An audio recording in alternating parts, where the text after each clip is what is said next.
Samsung made a huge showing at CES with its micro LED TV, the Wall, and its 8K concept. But today in New York, they showed off their new QLED lineup, which is their more general consumer line.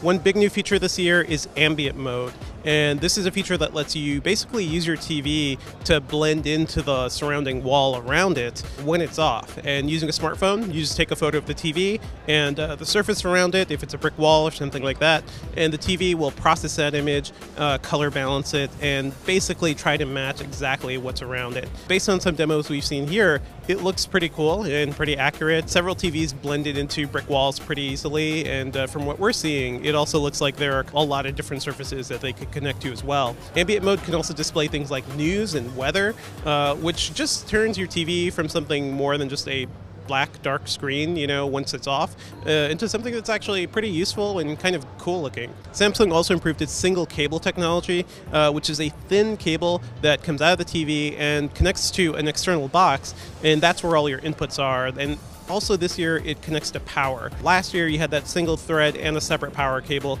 Now it's all combined, and it's a lot smoother and honestly a lot simpler looking. I think people will really appreciate that. It'll really reduce clutter in your home theater area. A 5-meter version of that cable comes with the TVs, but you can also splurge for a 15-meter version if you want to put the box somewhere else in your living room. That should really allow for a decent amount of flexibility there. And Samsung's other big push with the TVs this year is Bixby and smart home integration. Last year, it had S-Voice support.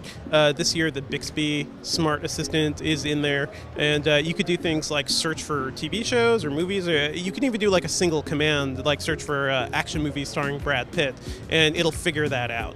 And Bixby will also connect with smart things on these TVs and supported devices, things like smart cameras and the Ring door alarm. You'll be able to basically see those interfaces and control them from the TVs as well. That's pretty useful for something like a camera and a video doorbell, because you'll get that image right on your TV, and I think a lot of people will appreciate that too. And it also looks like there's integration with Samsung's suite of smart home devices, so things like their vacuum cleaner, their smart fridges.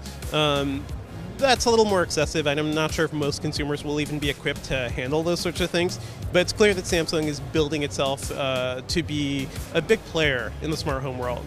And beyond that, all these TVs look a little better than before. The higher-end models, the Q8 and Q9, also have full-array backlighting, which means dark levels will just look more uniform and much more black. Last year, Samsung had some issues with backlighting that really made its high-end TVs not look so great. This year, that should be pretty improved.